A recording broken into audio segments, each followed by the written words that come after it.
Judges are 3 in number, so that there will always be a decision. It will either be unanimous, or there will be a majority for one view. The accusation is that God has broken his covenant with the Jewish people. Who led us out of Egypt? Now we'll hear some sense. God led us out of Egypt. Another question. Why were we in Egypt to start with? Well, there was a famine, and so we took shelter. Who sent the famine? Well, the famine, we don't know much about. God took the famine. So God sent us to Egypt, and God took us out of Egypt. Exactly, sir. And later, he sent us out of Babylon in order that we might when learn. he brought us out of Egypt, how did he do it? By words, visions, a miracle? Moses asked Pharaoh. And when Pharaoh said no? The plagues. First, Moses turned the Egyptians' water to blood. Then God sent a plague of frogs, next a plague of mosquitoes, then a plague of flies. Then he slew their livestock. Next a plague of boils. Next came the hail, which battered down the crops and even the trees and structures everywhere, except in Goshen, where the Israelites lived.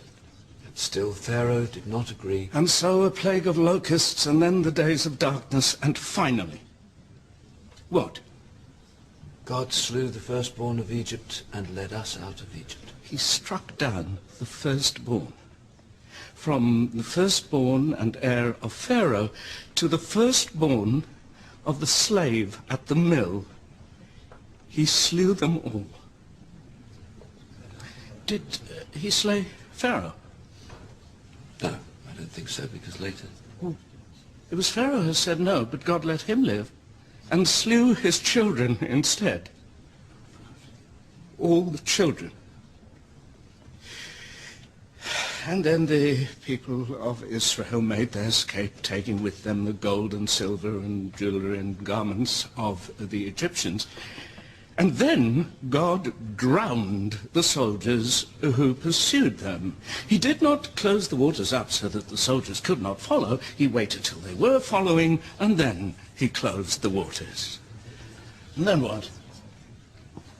Then the desert, ultimately the promised land. Now, the promised land it's empty, a new place, uncultivated. No, there were... As is written, when the Lord thy God shall bring you into the land, you shall cast out many nations before you. Nations much greater and mightier than you are. You shall smite them and utterly destroy them, and make no covenant with them, and show no mercy to them. He's shown us his favor. We are his people. And he gave us a king in Saul. Now, when the people of Amalek fought Saul's people, what did the Lord God command? I ask the scholar. Crush Amalek, put him under the curse of destruction. Was Saul to show mercy, to spare anyone? Do not spare Do him. not spare him, but kill. Kill man and woman, babe and suckling, ox and sheep, camels and donkey. So Saul set out to do this, and on the way he met the Kenites. Now these were not Amalek's people. He had no quarrel with them. He urged them to flee. And the Lord our God, was he pleased by the mercy of Saul, by the justice of Saul? No, he wasn't. And when Saul decided not to slaughter all the livestock, but to take it to feed his people, was God pleased by his prudence, his charity? No. No, he was not. He said, you have rejected the word of Adonai, therefore he has rejected you as king. So, seeking to please the Lord our God, Samuel brought forth King Agag and hacked him to pieces before the Lord at Gilgal. After Saul there came David, who took Bathsheba, the wife of Uriah the Hittite, to himself by arranging to have Uriah killed against the wishes of God. Did God strike David for this? In a manner of speaking. Did he strike Bathsheba? In the sense that when they had... Adonai said, since you have sinned me, the child will die. You asked earlier who punishes a child. God does. Now, did the child die suddenly, mercifully, without pain? In chapter 12 we learned that in actual fact... 7 days.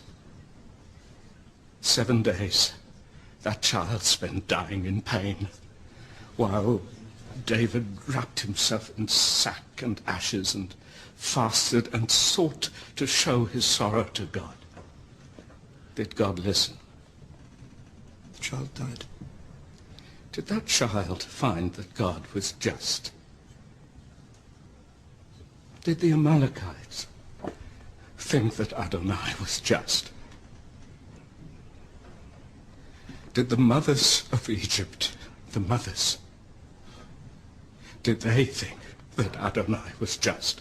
But Adonai is our God, sure. Oh, what, did God not make the Egyptians? Did he not make their rivers and make their crops grow?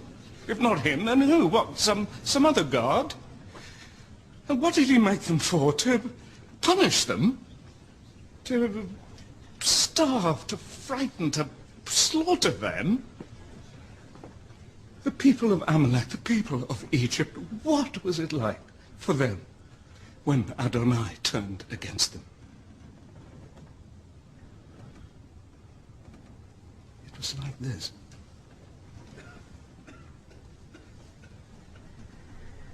Today there was a selection, yes? When David defeated the Moabites, what did he do?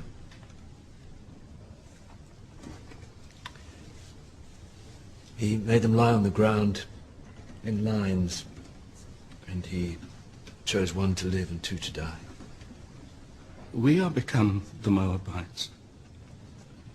We are learning how it was for the Amalekites.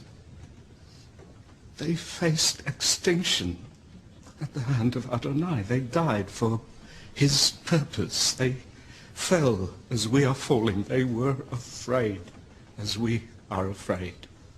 And what did they learn? They learned that Adonai, the Lord our God, is not good. He is not good. He was not ever good. He was only on our side.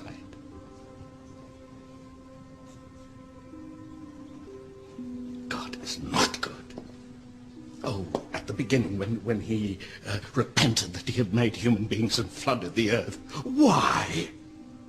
What had they done to deserve annihilation? What could they have done to deserve such wholesale slaughter? What could they have done that was so bad? God is not good. When he asked Abraham to sacrifice his son, Abraham should have said no. We should have taught our God the justice that was in our hearts. We should have stood up to him. He's not good. He's simply been strong. He's simply been on our side. When we were brought here, we were brought by train. A guard slapped my face. On their belts they had written, Gott mit uns. God is with us. Now, who is to say that he is not? Perhaps he is. Is there any other explanation?